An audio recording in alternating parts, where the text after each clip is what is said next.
हरे कृष्ण। तो आज की श्रीमद् भागवत कक्षा, श्रीमद् भागवतम प्रथम स्कंद 17वां अध्याय। अध्याय का नाम है परीक्षित महाराज को श्राप स्तुति। और तो शुरू हुआ था स्टोरी लाइन कि किस तरह परीक्षित महाराज वन में गए थे, और वन में वो अंदर चले गए। अंदर में उन्होंने भूख प्यास के कारण उन्हें कुछ मिल नहीं रहा था, पानी की तलाश कर रहे थे। एक ऋषि के आश्रम में गए। ऋषि उधर ध्यान मुद्रा में थे और उनको वो जगाने का प्रयास कर रहे थे, जाग नहीं रहे थे। थोड़ा सा क्रोध आया उन्हें। उसके बाद वाला सीन हम अभी पढ़ रहे हैं। अभूतपूर्व सहसा क्षुत्रमर्दितात्मनः ब्राह्मणं प्रत्यभूत ब्रह्मन् मत्सरो मन्युदेव च। हे ब्राह्मण मुनि के प्रति राजा का क्रोध तथा द्वेष अभूतपूर्व था, क्योंकि परिस्थिति ने उन्हें भूखे तथा प्यासे बना दिए थे। जब भूख प्यास लगती है तो थोड़ा माइंड चेंज हो जाता है, जल्दी गुस्सा आ जाता है। महाराज परीक्षित जैसे राजा के लिए एक मुनि तथा ब्राह्मण पर इस तरह क्रुद्ध तथा द्वेषपूर्ण होना निसंदेह अभूतपूर्व था। राजा भली भांति जानते थे कि ब्राह्मण, साधु, बालक, स्त्रियां तथा वृद्ध पुरुष दंड के दायरे के बाहर होते हैं।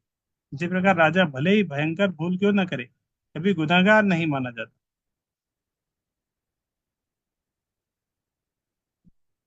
लेकिन यहाँ पर महाराज परीक्षित भगवान की इच्छा से अपनी भूख तथा प्यास के कारण मुनि पर क्रुद्ध हो गए। राजा को अपनी प्रजा का सत्कार न होने पर या अपनी उपेक्षा करने के लिए दंड देना ठीक था, लेकिन चूंकि दोषी एक मुनि तथा ब्राह्मण थे, अतएव अभूतपूर्व घटना थी। जिस तरह भगवान किसी से ईर्ष्या नहीं करते, उसी तरह भगवत भक्त भी कभी किसी से ईर्ष्या नहीं करता। महाराज परीक्षित के इस आचरण की एकमात्र सफाई यही है कि भगवान द्वारा ऐसा पूर्व नियोजित था। भगवान के द्वारा ऐसा पहले से नियोजित था, ऐसा कुछ होना है। वो एक लीला के माध्यम से वो सब बताया गया। सूतु ब्रह्म ऋषेरम से गता सुमूदगम रुषा विनिर्गच्छन् धनुष्कोट्या निधाय पुरमागता। इस प्रकार अपमानित होकर राजा ने लौटते समय अपने धनुष से एक मृत सर्प को उठाया और उसे क्रोधवश मुनि के कंधे पर रख दिया। तब वे अपने राजमहल लौट आए। इस तरह अपमान हुआ, उनका कुछ स्वागत ही नहीं हुआ, उपेक्षा किया गया। तो वहीं पास में एक मृत सर्प पड़ा था। उन्होंने अपने धनुष से उठाया और मुनि के कंधे पर रख दिया। राजा ने मुनि के साथ जैसे का तैसा व्यवहार किया। यद्यपि वे इस प्रकार की मूर्खतापूर्ण कार्यवाही के अभ्यस्त न थे। भगवत इच्छा से राजा ने लौटते समय अपने समक्ष एक मरा हुआ सर्प देखा और सोचा कि जिस मुनि ने इस प्रकार उपेक्षित समझा है, यदि उनके गले में मृत सर्प की माला पहना दी जाए तो भी वे इस प्रकार उपेक्षित हो जाए। सामान्य व्यवहार में यह अधिक अस्वाभाविक न था, लेकिन एक ब्राह्मण मुनि के साथ महाराज परीक्षित का व्यवहार निश्चित रूप से अभूतपूर्व था। यह भगवान की इच्छा से ही। प्रभुपाद हर बार तात्पर्य में बता रहे हैं कि भगवान की इच्छा से हुआ, भगवान की इच्छा से हुआ, पूर्व नियोजित था। यहाँ पर बहुत सारे लोग इस तरह कमेंट्री करने लगते हैं, बताने लगते हैं कि परीक्षित महाराज आ, कली के कली के उसमें आ गए थे, कली के प्रभाव में आ गए। लेकिन प्रभुपाद उस चीज को बता रहे हैं कि ये कली का प्रभाव नहीं है, भगवान की इच्छा से हो रहा है, भगवान के द्वारा पूर्व नियोजित है। ऐसा होना है। एष किम निभृताशे करुणो मिली तीक्षण मृषा समाधिराहोस्तिक्तम् नो स्यात् क्षत्र बंधुभिः। लौटने पर वे सोचने लगा तथा मन ही मन तर्क करने लगी कि क्या मुनि इंद्रियों को एकाग्र करके तथा आंखें बंद किए सचमुच समाधि में थे, अथवा निम्न क्षत्रिय का सत्कार करने से बचने के लिए समाधि का स्वांग रचा रहे थे। तो सोच रहे थे आते आते कि जब वापस आ रहे थे तो सोच ही रहे थे कि आ, वास्तव में वो मुनि अच्छे सही साधना में थे, कैसे बच रहे थे, बचने के लिए स्वांग कर रहे थे कि निद्रा में, ताकि अतिथि का सत्कार करने से बच जाए। इस तरह होता है कभी कभी घरों में। मान लो आ, आप रेंट पे हैं, किराया मांगने वाला आया है, बोलना पड़ेगा ना, अरे अभी है नहीं, अभी बाहर है, कुछ देर से इधर उधर गए हैं। बहाने बनाना पड़ते हैं। तो इस तरह का कुछ नहीं था। भगवत भक्त होने के कारण राजा ने अपनी इस कार्यवाही को उचित नहीं समझा। आते हुए सोचने लगी कि क्या मुनि सचमुच समाधि में थे अथवा वे बहाना बना रहे थे। उससे उन्हें राजा का स्वागत न करना पड़े, क्योंकि राजा क्षत्रिय था, अतः पद में उनसे निम्न था। उत्तम जीव जब भी कोई त्रुटि करता है तो उसके मन में तुरंत पश्चाताप होता है। तो अगर हृदय में पश्चाताप का भावना आ रहा है तो व्यक्ति, एक उत्तम जीव है।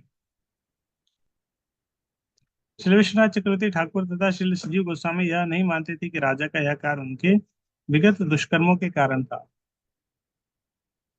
यह योजना तो भगवान के राजा को अपने घर भगवत धाम में वापस बुलाने के लिए बनाई गई थी। श्री विश्वनाथ चक्रवर्ती के अनुसार यह योजना भगवान की इच्छा से बनी थी और भगवान की इच्छा से निराशा की स्थिति उत्पन्न हुई थी।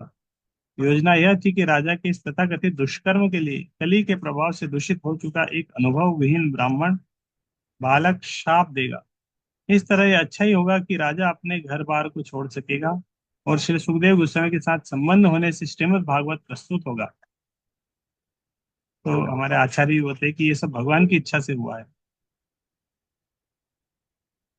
कि उनके साथ ऐसा गलत हुआ तो गलत हुआ हो तो उन्होंने भगवान की इच्छा माना। जिस तरह विदुर के बारे में हम पढ़ रहे थे तो उस समय कि विदुर को किस तरह अपमानित करके अपमान किया भरी सभा में सबके सामने। विदुर चले गए, वापस जा रहे थे, लेकिन विदुर मन मन में सोच रहे थे अच्छा ही हुआ, अगर अपमान नहीं होता तो मैं हस्तिनापुर में ही रहना पड़ता और ये पूरा महाभारत का युद्ध वगैरह सब कुछ देखना पड़ता। तो युद्ध से तो मैं बच गया, युद्ध से मैं बच गया। इस तरह यह अच्छा ही होगा कि राजा अपने घर बार को छोड़ सकेगा और श्री सुखदेव गोस्वामी के साथ संबंध होने से श्रीमद् भागवत प्रस्तुत होगा, जिसे भगवान का ग्रंथावतार समझा जाता है। इस ग्रंथावतार से भगवान की दिव्य लीलाओं के बारे में, विशेष रूप से ब्रज भूमि की दिव्य गोपिकाओं के साथ का रास लीला की अत्यंत मनोहारी जानकारी प्राप्त होती है। भगवान की इस विशिष्ट लीला का विशेष महत्व है, क्योंकि जो भी भगवान की इस लीला को ठीक तरह से समझता है वह निश्चय ही संसारिक काम वासना से विरत हो जाता है और भगवान की भक्ति में सेवा के भव्य मार्ग पर प्रतिष्ठित हो जाता है। शुद्ध भक्त की संसारी निराशा उसे उच्चतर दिव्य स्थान प्रदान कराने के निमित्त होती है। अर्जुन तथा पांडवों को उनके चचेरे बंधुओं से षड्यंत्र कराकर भगवान ने कुरुक्षेत्र युद्ध की भूमिका का निर्माण किया। यह सब भगवान की वाणी की प्रतिनिधि भगवत गीता का अवतार कराने के लिए था। सेम केस अर्जुन के साथ भी हुआ। अर्जुन के द्वारा भगवान ने भगवत गीता की योजना बनाई और इसी तरह परीक्षित के द्वारा और श्रीमद् भागवतम। इस प्रकार परीक्षित की इस विषम परिस्थिति में डालकर भगवान की इच्छा से श्रीमद् भागवत का अवतार कराया गया। भूख तथा प्यास से क्षुब्ध होना तो मात्र दिखावा था, क्योंकि राजा ने माता के घर में रहते हुए बहुत सहन किया था, तो बहुत सहनशील थे परीक्षित महाराज। और बहुत आसान वो सहन करने के आदि थे, अच्छे से वो सहन कर लेते।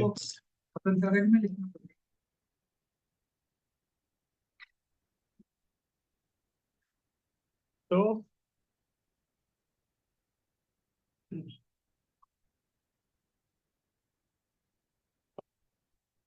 बचपन से ही राजा बहुत सहनशील थे और भूख प्यास उनको ऐसा नहीं भूख प्यास सखा दिखा दिया, क्योंकि जब भागवत सुन रहे थे सुखदेव गोस्वामी के सामने तो 7 दिन और 7 रात उन्होंने कुछ खाया पिया नहीं था, भूखे प्यासे ही थे। ऐसा नहीं बीच में ब्रेक लेते थे कुछ खाने पीने के लिए। अश्वत्थामा द्वारा छोड़े गए ब्रह्मास्त्र के जाज्वल्यमान ताप से कभी विचलित नहीं हुए। राजा की व्यथापूर्ण स्थिति निश्चय ही अभूतपूर्व थी। महाराज परीक्षित जैसे भक्त भगवान की कृपा की ऐसी आपदाओं को सहन करने के लिए काफी शक्तिशाली होते हैं और वे कभी विचलित नहीं होते। अतः इस प्रसंग में सारी परिस्थिति भगवान द्वारा नियोजित थी। उस मुनि का एक पुत्र था जो ब्राह्मण पुत्र होने के कारण अत्यंत, किसका ये क्या नाम था वो मुनि का, जिनके गले में सांप डाला था। यस्य पुत्रोऽति तेजस्वी विहरन् बालकोर्भकेः राज्ञाघं प्रापितं तातं श्रुत्वा तत्प्रेमदम् अब्रवीत्। क्या नाम था मुनि का?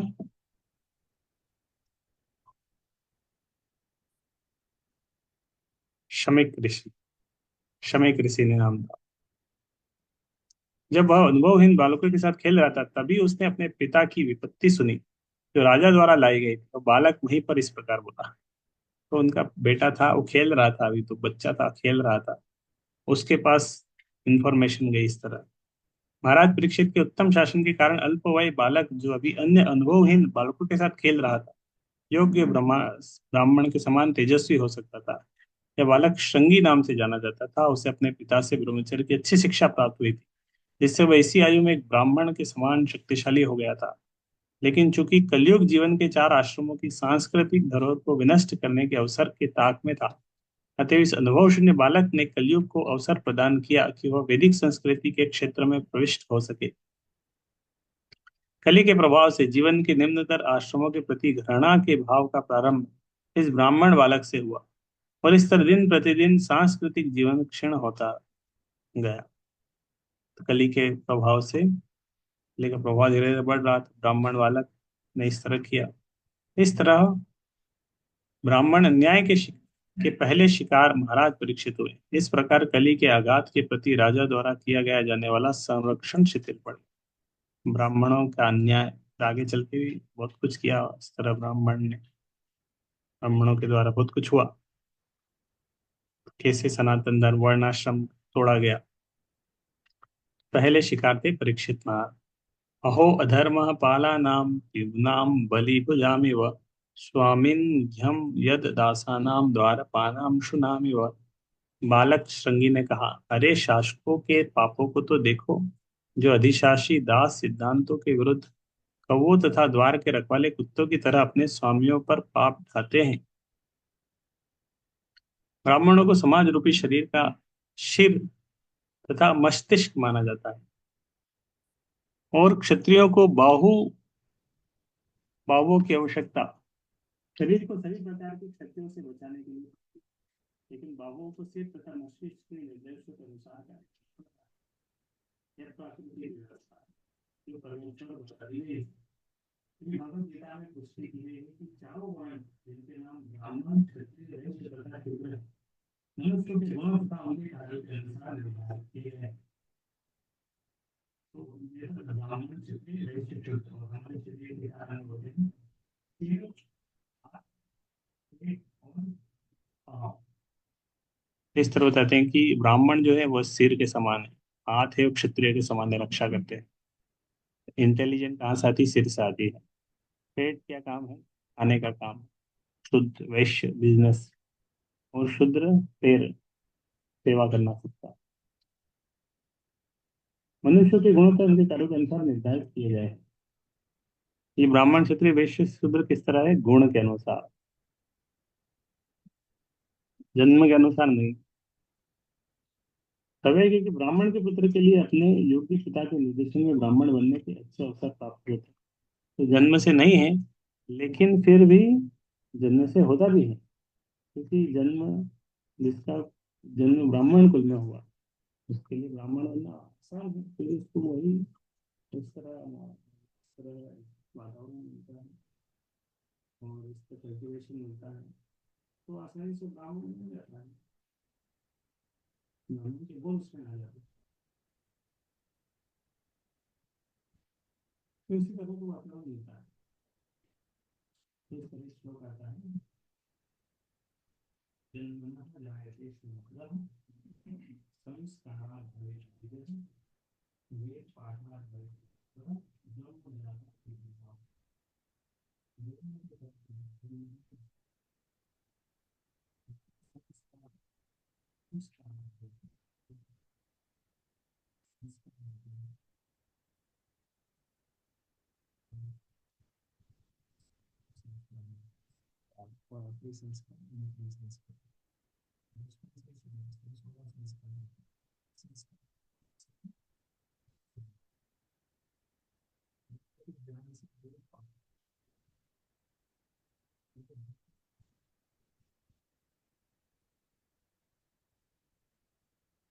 तो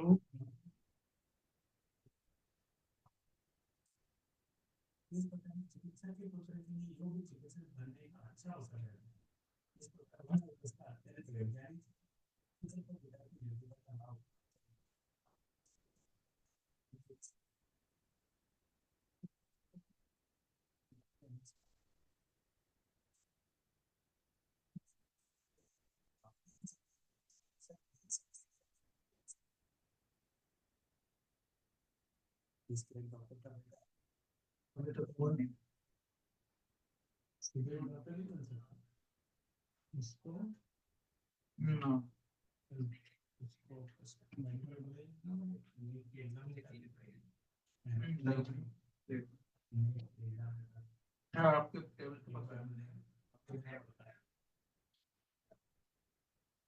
हरे कृष्णा।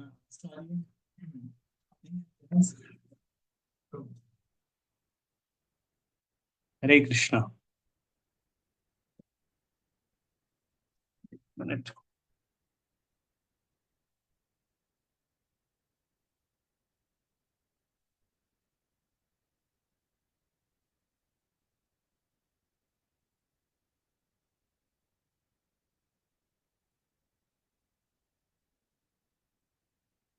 हरे कृष्णा। आवाज आ रही है?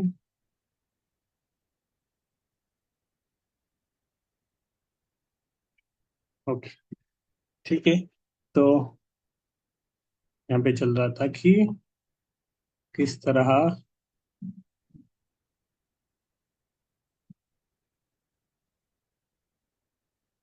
ब्राह्मण महान ब्राह्मण के पुत्र शंगी ने जन्म से तथा प्रशिक्षण दोनों से अपेक्षित ब्राह्मण शक्ति प्राप्त कर ली थी, किंतु उसमें संस्कृति का अभाव था, क्योंकि अनुभवहीन बालक कली था। तुम्हें बताया था किस तरह की, जैसे डॉक्टर है, तो पिता अगर डॉक्टर है तो पुत्र के डॉक्टर बनने के चांस ज्यादा रहते हैं। लेकिन फिर भी डॉक्टर बनने के लिए उसको वो एजुकेशन लेना पड़ेगा, मेडिकल कॉलेज जाना पड़ेगा, डिग्री करना पड़ेगा, नेट का एग्जाम निकालना पड़ेगा, तब जाके और डॉक्टर बन सकता है, तब जाके वो क्वालिफाइड योग्य होता है। तो ब्राह्मण बनने के लिए भी योग्यता हासिल करनी है। ऐसा नहीं जन्म होने से एक कुल में बस जन्म हो गया है हम ब्राह्मण हो गए। केवल जन्म से ब्राह्मण नहीं हो, कर्म करना पड़ेगा, गुण कर्म के अनुसार होगा। कली के प्रभाव से यह ब्राह्मण बालक अपनी ब्राह्मण शक्ति से गर्वित हो उठा और गलत ढंग से महाराज परीक्षित की तुलना कौवों तथा रखवाले कुत्तों से कर बैठा। राजा निश्चय इस अर्थ में राज्य के रखवाले कुत्ते की भांति ही होता है, क्योंकि उसे सीमा की सुरक्षा के लिए उस पर कड़ी निगरानी रखनी पड़ती है। तथापि उसे कुत्ता कहकर संबोधित करना अल्पसभ्य बालक का द्योतक है। इस प्रकार ब्राह्मण शक्ति का पतन तब से प्रारंभ हुआ जब वे संस्कृति के बिना जन्म सिद्ध अधिकार पर बल देने लगे। जब ब्राह्मणों ने जन्म से अपने आप को ब्राह्मण बताना शुरू कर दिया, हम बोले हम योग्यता नहीं है फिर भी हम ब्राह्मण हैं, तो ब्राह्मण संस्कृति का पतन शुरू हो गया। ब्राह्मण जाति का पतन कलयुग में शुरू हुआ, क्योंकि ब्राह्मण समाज व्यवस्था के प्रमुख होते हैं।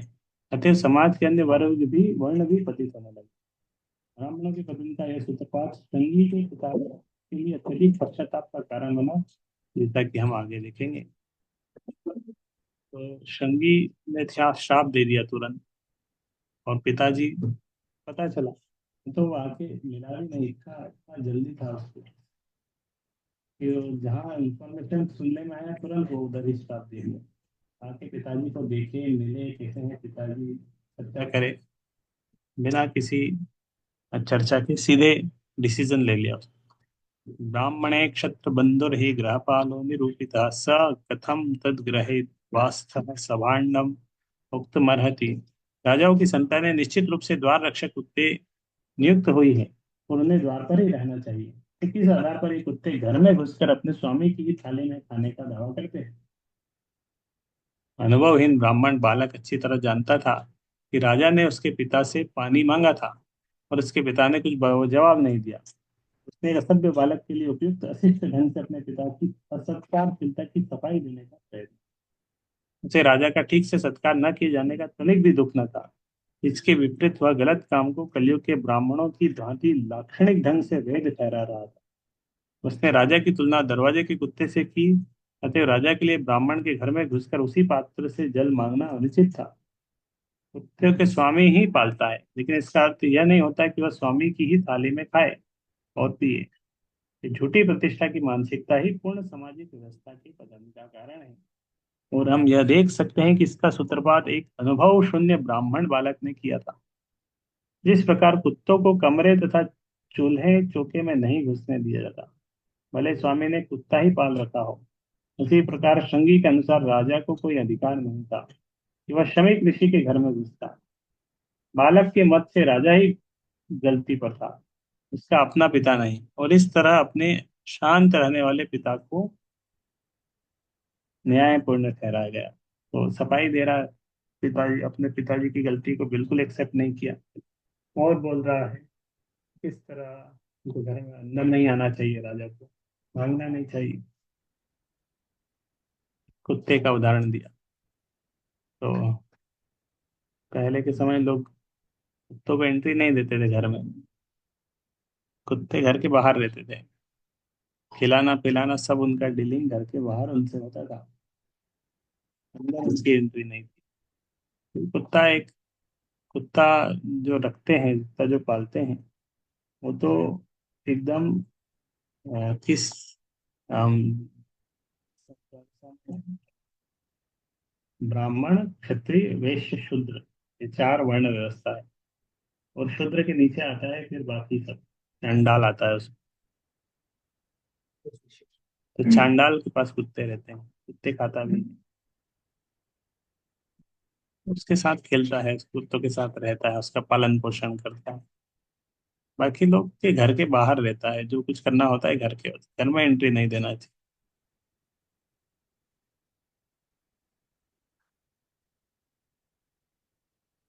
कृष्णे गतेर भगवती शास्त्रयुत्पथगामिनाम तद्भिक्षेतु न ध्याहम शास्त्रमी पश्यत में बलम।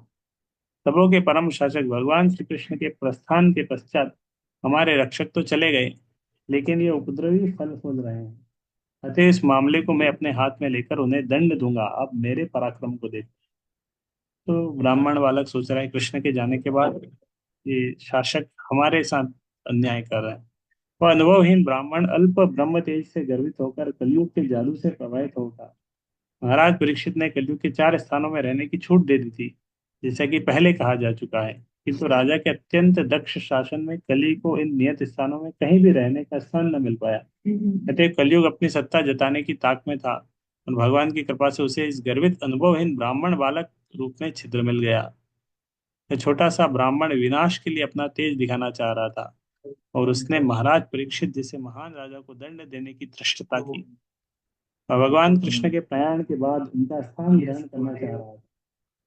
ये उपद्रवियों के कुछ महत्वपूर्ण लक्षण हैं जो कली के प्रभाव से श्री कृष्ण का स्थान लेना चाहते हैं। तो वो ब्राह्मण बालक बोले भगवान चले गए, अब इनको को दंड देने वाला है, मैं दंड दूंगा। खुद भगवान का स्थान लेना चाह रहा है। ब्राह्मण है तो दंड देना क्षत्रिय का काम अपने हाथ में क्यों ले रहा है। और वो बोल रहा है कि कली के प्रभाव से, ब्राह्मण कली खुद ब्राह्मण का हो रहा है प्रभाव में, 1100 रुपये थोड़ी सी शक्ति से संपन्न होकर एक उपद्रवी भगवान का अवतार बनना चाहता है। इस संसार से भगवान कृष्ण के प्रयाण के बाद कई मिथ्या अवतार हुए, और वे भोली भाली जनता की आध्यात्मिक आज्ञाकारिता का स्वीकार करके अपनी झूठी प्रतिष्ठा बनाए रखने के लिए जनता को गुमराह कर रहे हैं। दूसरे शब्दों में कली को इस ब्राह्मण पुत्र श्रृंगी के माध्यम से अपना शासन जताने का अवसर प्राप्त हो सका। क्रोध से लाल लाल आंखें की अपने संगियों से कहकर उस ऋषि पुत्र ने कौशिक नदी का जल स्पर्श किया और निम्नलिखित शब्द रूपी वज्र छोड़ा। जैसा कि इन श्लोकों से स्पष्ट हुआ कि जिन परिस्थितियों में महाराज परीक्षित को साथ दिया गया था वे अत्यंत बचकाने थी। संगी अपने अबोध संगियों के बीच अपना अविवेक दिखा रहा था, मतलब अभी खेल ही रहा है, खेलने की उम्र है। चलो इतना सिंसियर होता है, इतना मेहनती होता तो जाके पढ़ाई करता, खेलने की क्या जरूरत है। खेल खेल खेलने की उम्र है, उसमें वो श्राप देने चले हैं। कोई भी समझदार व्यक्ति उसे मानव समाज के प्रति इतनी भारी क्षति करने से रोक लेता, किंतु उस अनुभवहीन ब्राह्मण पुत्र ने अपनी अर्जित ब्रह्म शक्ति का दिखावा करने के उद्देश्य से महाराज परीक्षित जैसे राजा का वध करके बहुत बड़ी भूल की। इति लंघित मर्यादम तक्षक सप्तमयानि दश्यन्ति स्म कुलांगारम चोदिता में चतुर्द्रोहम। उस ब्राह्मण पुत्र ने राजा को इस प्रकार श्राप दिया, आज से सातवें दिन अपने वंश के सर्वाधिक नीच तो महाराज परीक्षित को इस तरह बोला है, तो तक्षक सर्प डस लेगा, क्योंकि इसने मेरे पिता को अपमानित करके शिष्टाचार के नियमों को तोड़ा है। इस प्रकार ब्राह्मण शक्ति का दुरुपयोग करना आरंभ हो गया। धीरे धीरे कलयुग में सारे ब्राह्मण अपने ब्रह्म तेज तथा संस्कृति दोनों से विहीन हो गए। ब्राह्मण बालक ने महाराज, तो इस तरह कलयुग में ब्राह्मण शक्ति का दुरुपयोग होता है। बहुत लोग ब्राह्मण ब्रह्म तेज संस्कृति, यहाँ तक कि आ, वेदों का गलत उपयोग कर रहे थे। वे ब्राह्मण लोग वेदों का गलत सार बता रहे थे, वेदों से गलत शिक्षा दे रहे थे। कलयुग की शुरुआत की बात है। हम वेदों से शिक्षा दे रहे थे कि इससे मांसाहार भी कर सकते हैं, नशा कर सकते हैं, इस तरह। तो ये स्थिति देख के भी भगवान का एक अवतार, लेकिन महाप्रभु का अभी वैसे पहले बुद्ध अवतार, बुद्ध भी भगवान के अवतार है। आपसे लगभग 2500 साल पहले। तब ये वाला सीन तो कलयुग के 1000 साल बाद की बात, कलयुग की शुरुआत की बात है। लेकिन नेक्स्ट सीन है जो अ, ब्राह्मणों के पतन धीरे धीरे बहुत बढ़ गया, और उसी पतन को रोकने के लिए भगवान फिर से ब्राह्मण, क्योंकि वो बहुत पशुओं की बलि चढ़ रही थी, वध हो रहा था पशु का वध। पशुओं के वध को रोकने के लिए, अहिंसा का स्थापना के लिए भगवान बुद्ध बुद्ध के रूप में आए। और क्योंकि ब्राह्मण लोग वेदों से गलत पाठ पढ़ा रहे थे, इसीलिए बुद्ध देव ने क्या बताया, वेदों को मत मानो। सीधे उन्होंने बोल दिया कि वेदों को मानने की जरूरत नहीं। फिर उन्होंने बोला कि मैं जो बोलता हूँ वो करो।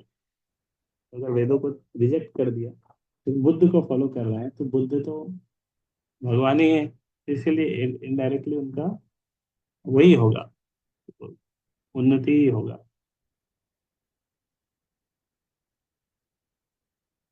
ब्राह्मण बालक ने महाराज परीक्षित को कुलांगार अर्थात वंश का निकृष्ट व्यक्ति समझा, लेकिन वास्तव में ब्राह्मण बालक ही स्वयं ऐसा था, क्योंकि उसी के कारण ब्राह्मण जाति उसी तरह से तेज रहित हो गई, जिस तरह विषदंत तोड़ा गया सर्प। जब तक सांप के विषदंत होते हैं तब तक वह भया होता है, अन्यथा वह सिर्फ बालकों के लिए ही भयावह होता है। कली में सर्वप्रथम ब्राह्मण बालक को धीरे धीरे अन्य जातियों की जीत लिया। इस प्रकार इस युग में समाज की सारी वैज्ञानिक व्यवस्था दूषित जाति प्रथा का रूप धारण कर दिया। पहले इस पर जाति प्रथा वगैरह नहीं था, वर्णाश्रम व्यवस्था बहुत अच्छे से चलता था। धीरे धीरे कलयुग का प्रभाव जैसे हुआ, जिस तरह जाति प्रथा का रूप धारण कर लिया, जो इसी दूसरी जाति के लोगों द्वारा उन्मूलन की जा रही है, ये कलयुग के वश में है। मनुष्य को चाहिए कि वह दूषण के मूल कारण को देखे और इस व्यवस्था के वैज्ञानिक महत्व को जाने बिना उसकी अवमानना करने का प्रयास न करे।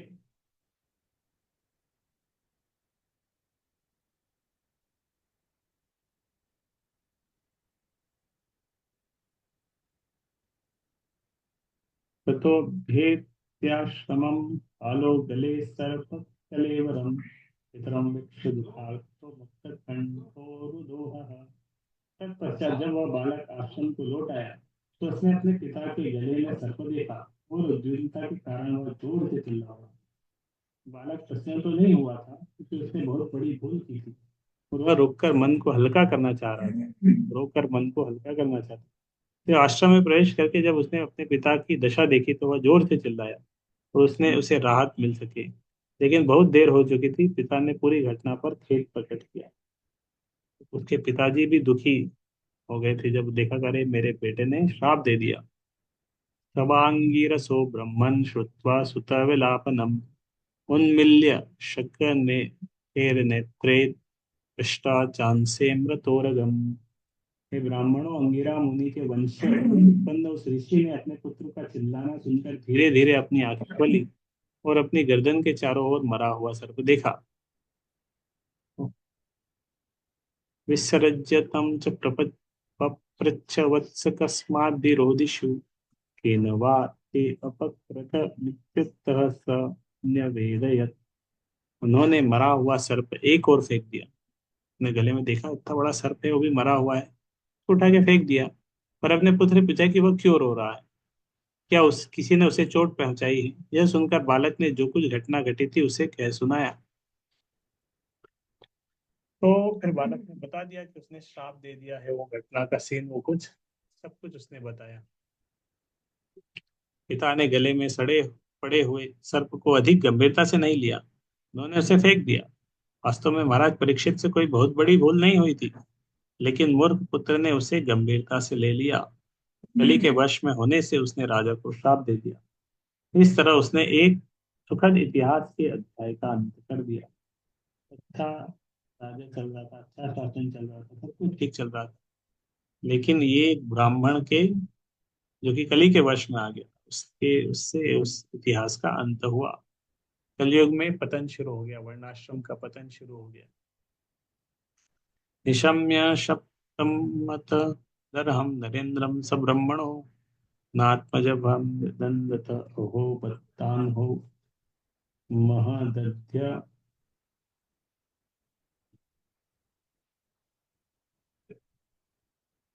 ते कृतम अल्पीयसि द्रोहे उरु दमः धृतः। पिता ने अपने पुत्र से सुना कि राजा को श्राप दिया गया है, यद्यपि उस तरह दंडित नहीं किया जाना था, क्योंकि वह समस्त मनुष्यों में श्रेष्ठ था।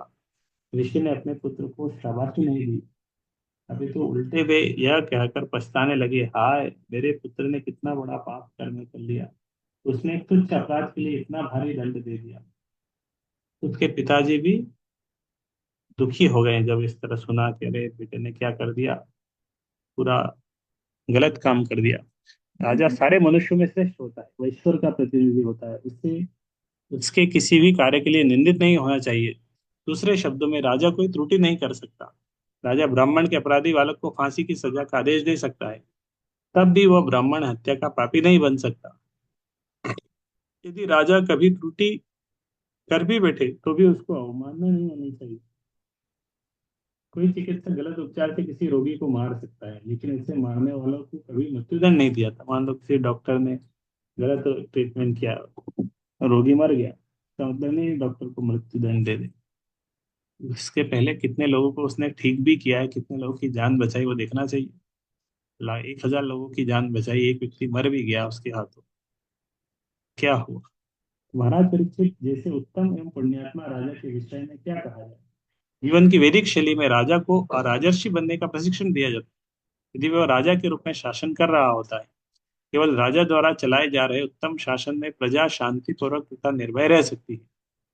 राजर्षिगण अपने राज्य की व्यवस्था इतने सुचारू रूप से तथा पवित्र साथ करते थे कि प्रजा उनका वैसा ही आदर करती थी। मानव है भगवान, यही वेदों का आदेश है। राजा को नरेंद्र या मनुष्यों में सर्वश्रेष्ठ कहा जाता है। तो फिर महाराज परीक्षित जैसे राजा को किस तरह एक अनुभवहीन गर्व से फूला ब्राह्मण बालक अपमानित कर सकता था, भले ही उसे योग्य ब्राह्मण का तेज क्यों न प्राप्त।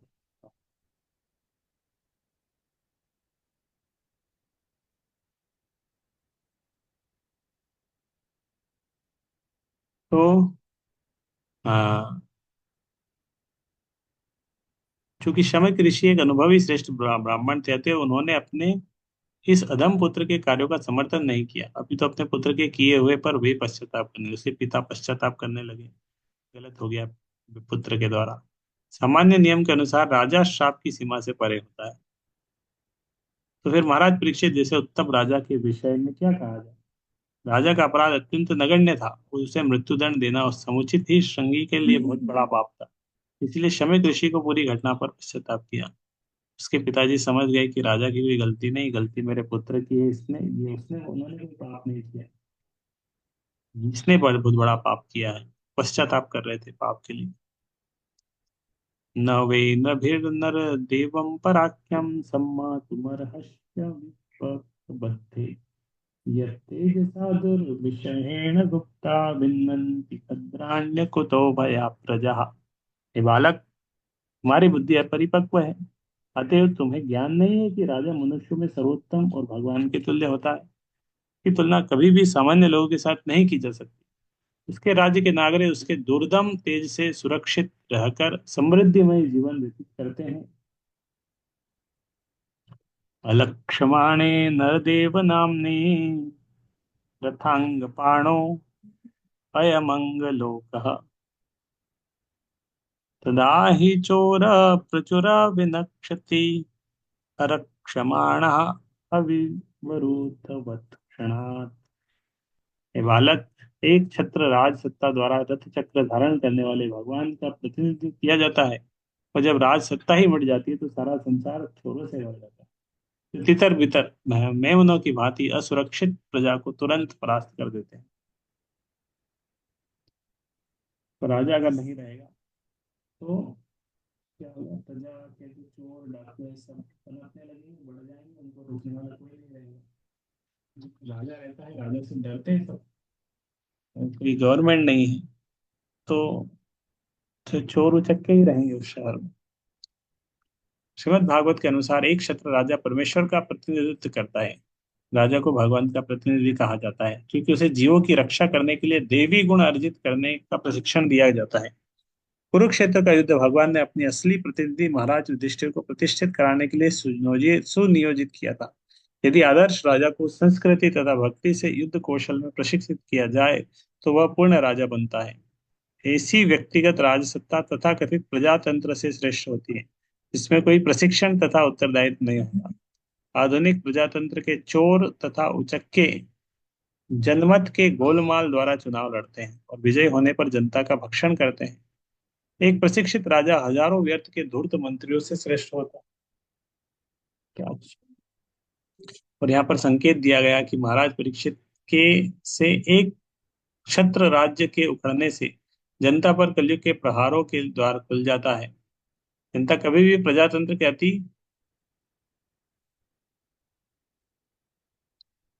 प्रजातंत्र के अति विज्ञापित रूप में सुखी नहीं करती। अगले श्लोकों में राजा विहीन प्रशासन के परिणामों का वर्णन हुआ है।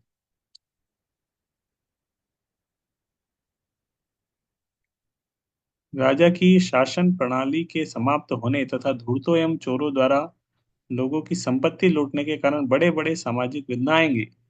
लोग हताहत किए जाएंगे, पशु तथा स्त्रियां चुराई जाएंगी। इन सारे पापों के उत्तरदायी होंगे हम सब। तो पिता समझा रहा, आपने बोला राजा को ने वो किया, राजा अगर नहीं रहेगा तो क्या समस्या आएगी? चोर उचक्के बढ़ जाएंगे, सब लोग संपत्ति लूट लेंगे, सामाजिक विघ्न आएंगे, लोग हताहत करेंगे। इस श्लोक में न हम शब्द महत्वपूर्ण है। राजतंत्रीय शासन का अंत करने के लिए ब्राह्मणों का एक समुदाय के रूप में जिम्मेदार बताकर मुनि ठीक ही कर रहे हैं। इस प्रकार जो तथाकथित प्रजातंत्रियों को अवसर दिया जा रहा है, जो सामान्यतया राज्य की जनता की संपत्ति के लुटेरे होते हैं, ये तथाकथित प्रजातंत्री लोग जनता की संपन्नता का उत्तरदायित्व लिए बिना प्रशासनिक तंत्र का हथियार लेते हैं। सारे व्यक्ति निजी तृप्ति के लिए पद हथियार लेते हैं और इस तरह एक राजा के स्थान पर जनता से कर वसूलने कई राजा बन जाते हैं। यहाँ यह भविष्यवाणी की गई है कि अच्छी राजकीय सरकार के न होने से प्रत्येक व्यक्ति धन, पशु, स्त्रियां आदि को लूटकर अन्यों के लिए विघ्न खड़े करता हो रहेगा। तदार्य प्रविदीयते नृणां वर्णाश्रमाचारयुतस्तिमयः ततो अर्थकामाभिनिवेशितात्मनां नाम कपीनामिव वर्ण संकरः। उस समय सामान्य लोग जाति तथा समाज व्यवस्था के गुणात्मक कार्यों के रूप में प्रगतिशील सभ्यता के मार्ग से तथा वैदिक आदेशों से धीरे धीरे गिर जाएंगे। तो पिता अपने बच्चे को समझा रहे, बोले तुमने कितनी बड़ी गलती की है, राजा को श्राप दिया है, ये तो पूरे सभ्यता को भी गिरा देगा। इस प्रकार वे इंद्रिय तृप्ति के निमित्त आर्थिक विकास के प्रति अधिक आकृष्ट होंगे, जिसके फलस्वरूप कुत्तों तथा बंदरों के स्तर की अवांछित जनसंख्या को बढ़ा अच्छा नहीं आएगा। लोग बढ़ेंगे, राजा तो कुत्ते बिल्ली की तरह बढ़ेंगे। यहाँ पर भविष्यवाणी की गई है कि राजतंत्र के न रहने पर सामान्य लोगों को कुत्तों तथा बंदरों की तरह अवांछित आबादी हो जाएगी। जिस तरह बंदर अत्यधिक कामुक तथा कुत्ते संभोग करने में निर्लज्ज होते हैं, उसी प्रकार अवैध संबंधों से उत्पन्न हुए सामान्य लोग वैदिक सदाचार तथा वर्णाश्रम धर्म से दूर भटक जाएंगे।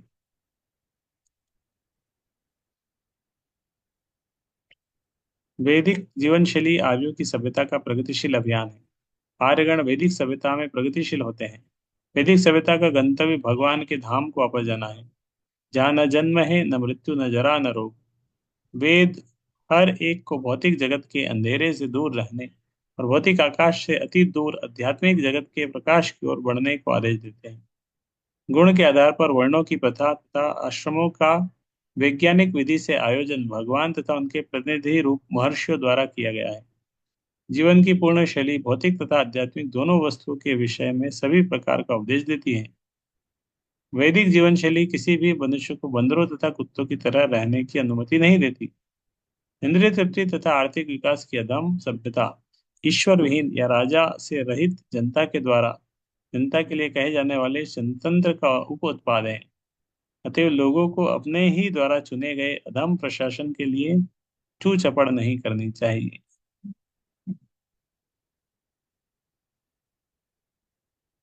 तो 4 श्लोक बचे हैं, आज पढ़ ही देते हैं, इस अध्याय को पूरा हो जाएगा। धर्मपालो नरपति सतु सम्राट वृच्छ्रवा साक्षान् महाभागवतो राजन् हर्षीय मेध यात क्षुत्रक्षमयुतो दिनो नेवास्मच्छा परमर्हति। सम्राट परीक्षित एक पवित्र राजा है, अत्यंत प्रसिद्ध है, उच्च कोटि के भगवत भक्त हैं। वे राजाओं में संत है, राजर्षि बोलते हैं। राजा है लेकिन ऋषि है, और उन्होंने अनेक अश्वमेध यज्ञ किए हैं। जब ऐसा राजा भूख तथा प्यास का मारा थका हारा होता है तो वह किसी भी तरह से शाप दिए जाने के योग्य नहीं हो। तो वैसे कोई उन्होंने राजा ने कुछ किया, लेकिन वो देखना चाहिए कि थका हारा किस कंडीशन में व्यक्ति ने कार्य किया। राजपद संबंधी सामान्य आचार संहिता बताने के बाद यह जताने के बाद कि राजा कोई त्रुटि नहीं कर सकता, अतएव कभी निंदनीय नहीं है। मुनि शमीक राजा परीक्षित के विषय में विशेष रूप से कुछ कहना चाह रहे थे। महाराज परीक्षित के विशेष गुणों का यह संक्षेप में दिया गया है। यदि राजा परीक्षित की गणना केवल राजा के ही रूप में की जाए तो वे अत्यंत विख्यात शासक थे, जिन्होंने राजा के धार्मिक नियमों के अनुसार शासन चलाया।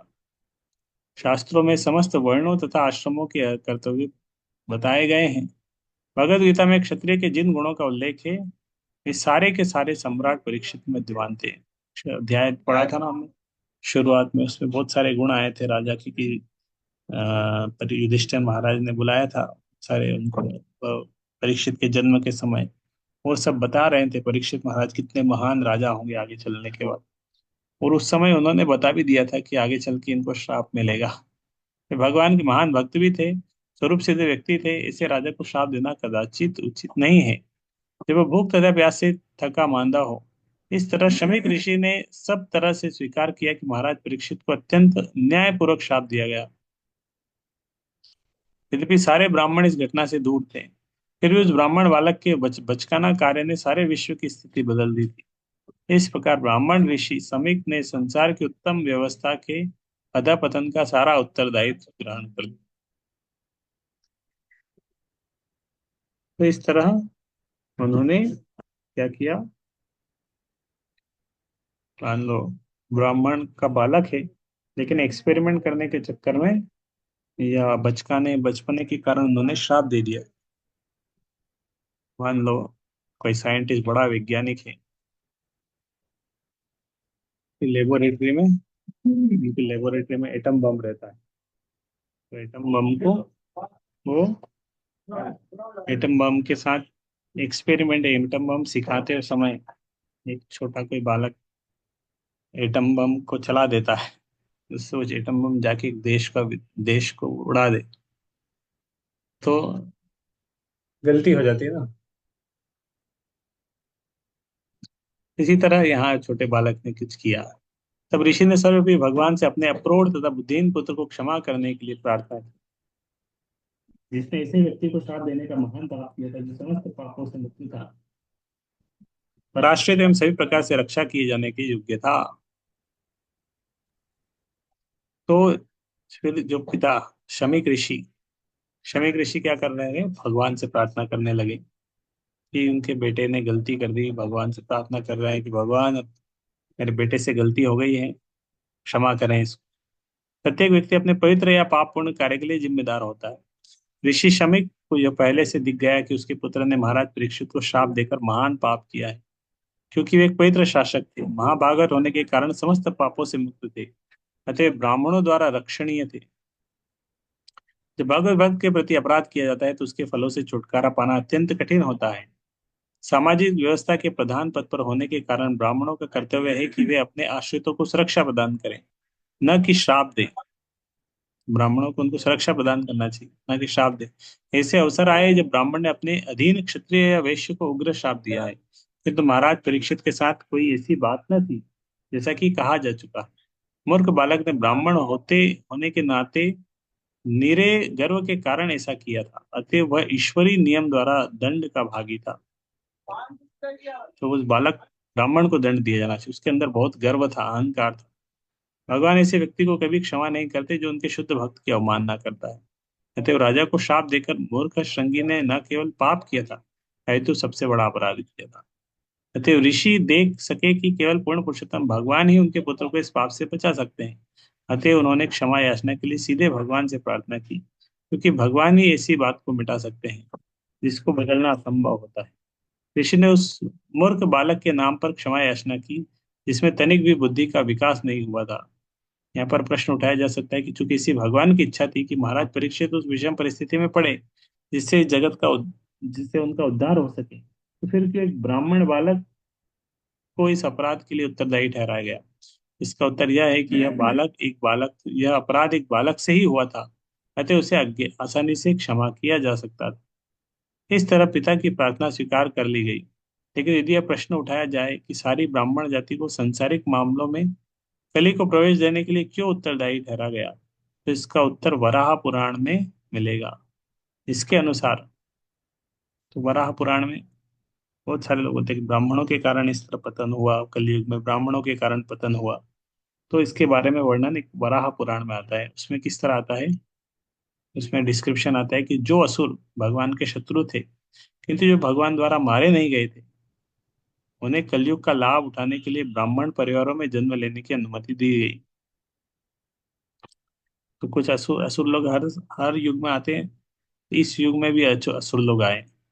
परम दयालु भगवान ने उन सबको पवित्र ब्राह्मणों के परिवार में जन्म लेने का अवसर प्रदान किया, जिससे वे मोक्ष लाभ कर सके। तो उनको उद्धार करने के लिए भगवान ने ब्राह्मण कुल में जन्म दिया।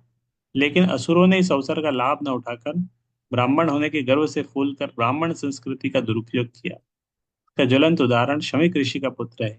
इसके द्वारा ब्राह्मणों के सारे मूर्ख पुत्रों का आगाह किया जाता है कि वे श्रृंगी की तरह मूर्ख न बने, उन आसुरी गुणों से सदैव बचते रहे जो उनमें पूर्व जन्म से विद्यमान थे। निसंदेह भगवान ने इस मूर्ख बालक को क्षमा कर दिया। लेकिन अन्य अन्य लोग जिनके पिता श्रमिक ऋषि जैसे नहीं है, महान कष्ट में पड़ते रहेंगे यदि वे ब्राह्मण कुल में जन्म लेने से प्राप्त होने वाले लाभों को दुरुपयोग करते हैं। तो यहाँ पे एक श्लोक आया 48। इस श्लोक में भक्तों के गुण हैं, किस तरह भक्तों का व्यवहार होता है। तिरस्कृता विप्रलब्धा शप्ता क्षिप्ता हतापि नाश्य तत्प्रतिकुर्वन्ति तद्भक्ता प्रभवो अपि ही। भगवान के भक्त इतने सहिष्णु होते हैं कि अपमानित होने, ठगे जाने, शापित होने, विचलित किए जाने, उपेक्षित होने अथवा जान से मारे जाने पर भी कभी बदला लेने का विचार नहीं करते। शमीक ऋषि यह भी जानते थे कि भगवान उस व्यक्ति को क्षमा नहीं करते जो भक्त के चरणों पर अपराध करता है। भगवान इतना ही आदेश दे सकते हैं कि भक्त की शरण ग्रहण करो। उन्होंने मन में सोचा कि यदि महाराज परीक्षित बदले में श्राप दे दे तो बालक को बचाया जा सकता है। लेकिन वे यह भी जानते थे कि शुद्ध भक्त सांसारिक लाभों या हानियों के प्रति लापरवाह होता है। अतः भक्तगण कभी भी निजी अपयश, शाप या उपेक्षा इत्यादि का बदला नहीं लेते। यहाँ तक ऐसी बातों का संबंध है, भक्तगण निजी मामलों में अब की परवाह नहीं करते। किंतु यदि ऐसी चीजें भगवान तथा भगवत भक्तों के विरुद्ध की जाती हैं, तो भक्तगण बहुत कठोर कार्रवाई करते हैं। चूंकि यह निजी मामला था, अतएव शमीक ऋषि को पता था कि राजा का इसका बदला नहीं लेंगे। अतएव अप्रोढ़ बालक के लिए भगवान से याचना करने के अतिरिक्त अन्य कोई विकल्प न था। तो शमीक ऋषि जानते थे भगवान के भक्त हैं सब परीक्षित महाराज। ऐसा नहीं है कि वो परीक्षित महाराज को पता चलेगा कि मैं मुझे श्राप दिया, परीक्षित महाराज बदला लेने के लिए आ जाएंगे। ऐसा नहीं है कि केवल ब्राह्मण ही अपने अधीनों को श्राप देने या आशीर्वाद देने में सक्षम होते हैं। भगवत भक्त चाहे वह ब्राह्मण न भी हो तो भी ब्राह्मण से अधिक शक्तिशाली होता है। लेकिन शक्तिशाली भक्त कभी अपने लाभ के लिए शक्ति का दुरुपयोग नहीं करता। भक्त की जितनी भी शक्ति होती है वो भगवान तथा उनके भक्तों की सेवा में लगती है। तो ये ब्राह्मण के पास, उसने तो अपनी शक्ति का दुरुपयोग किया, अपने स्वार्थ के लिए उसका उपयोग कर लिया। सेवा के लिए उपयोग करना चाहिए, स्वार्थ के लिए नहीं।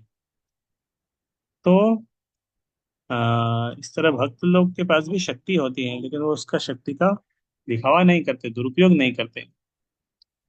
बस दो श्लोक और हैं, हम ये अध्याय पूरा हो जाएगा। इस प्रकार मुनि ने अपने पुत्र द्वारा किए गए पाप के लिए पश्चाताप किया। उसने राजा द्वारा किए गए अपमान को गंभीरता से ग्रहण नहीं किया। अब सारी घटना स्पष्ट हो गई। महाराज परीक्षित द्वारा मुनि के गले में व्रत सर्प लपेटना कोई गंभीर अपराध न था, किंतु शल्य द्वारा राजा को शापित किया जाना गंभीर अपराध था। यह गंभीर अपराध एक मूर्ख बालक द्वारा ही हुआ था, अतः वह परमेश्वर द्वारा क्षम्य था। यद्यपि पाप के फल से मुक्त होना संभव न था, महाराज परीक्षित ने भी मूर्ख ब्राह्मण द्वारा दिए गए शाप की ओर से ध्यान नहीं दिया। उल्टे उन्होंने इस विषम स्थिति का लाभ उठाया और भगवान की महद इच्छा से सुखदेव गोस्वामी की कृपा के माध्यम से जीवन की चरम सिद्धि प्राप्त की। वास्तव में यह भगवत इच्छा थी, और इस इच्छा पूर्ति में महाराज परीक्षित, शमी ऋषि तथा उनका पुत्र श्रृंगी, ये तीनों निमित्त मात्र थे। तो इनमें से किसी को कठिनाई नहीं हुई, क्योंकि हर काम परम पुरुष के संबंध में किया गया। प्रायश साधवो लोके परद्वंद्वेषु योजिताः न तिष्ठन्ति न हश्यन्ति यत आत्मा गुणाश्रय। सामान्यतः अध्यात्मवादी अन्यों द्वारा संसार के द्वंद्वों में लाए जाने पर भी व्यथित नहीं होते, न ही वे आनंद लेते हैं, क्योंकि वे अध्यात्म में लगे रहते हैं। अध्यात्मवादी जन ज्ञानी योगी भगवत भक्त होते हैं। ज्ञानियों का लक्ष्य ब्रह्म में तदाकार होने की सिद्धि प्राप्त करना होता है। योगी सर्वव्यापी परमात्मा की अनुभूति करना चाहते हैं, और भक्तगण भगवान के व्यक्तित्व की दिव्य प्रेममयी सेवा में लगे रहते हैं। क्योंकि ब्रह्म, परमात्मा तथा भगवान एक ही दिव्यता की विभिन्न अवस्थाएं हैं, अतः वे सारे अध्यात्मवादी प्रकृति के तीनों गुणों से परे होते हैं। भौतिक सुख दुख तीनों गुणों के प्रतिकूल हैं, अतः ऐसे सुख दुखों के कारणों से अध्यात्मवादियों का कोई सरोकार नहीं रहता। राजा भक्त थे और ऋषि योगी थे, अतः दोनों ही परमात्मा की इच्छा से उत्पन्न हुई इस दुर्घटना से लिप्त थे। खेलने की उम्र वाला बालक भगवान की इच्छा पूर्ति में निमित्त मात्र था। इस प्रकार श्रीमद् भागवत के प्रथम स्कंद के अंतर्गत ब्राह्मण बालक द्वारा महाराज परीक्षित को शाप नामक 18वें अध्याय का भक्ति वेदांत तात्पर्य पूर्ण हुआ। अध्याय 19 हम कल से पढ़ेंगे। अब सुखदेव गोस्वामी का प्रकट हुआ। परीक्षित महाराज को पता चलेगा कि मुझे श्राप मिल गया है। उसके बाद वो फिर सीधे तुरंत सब कुछ छोड़ के फिर वो गंगा के पास आ जाएंगे। चिंतन करेंगे क्या करना चाहिए, अभी क्या करना चाहिए, अभी क्या करना चाहिए। तो इस तरह 19 अध्याय, नेक्स्ट उसमें 19 अध्याय शुरू होगा। 19वां अध्याय, इसका नाम है अपीयरेंस ऑफ सुखदेव गोस्वामी, यानी सुखदेव गोस्वामी प्रकट होंगे। ठीक है। हरे कृष्ण कृष्ण कृष्ण हरे हरे, राम राम हरे हरे।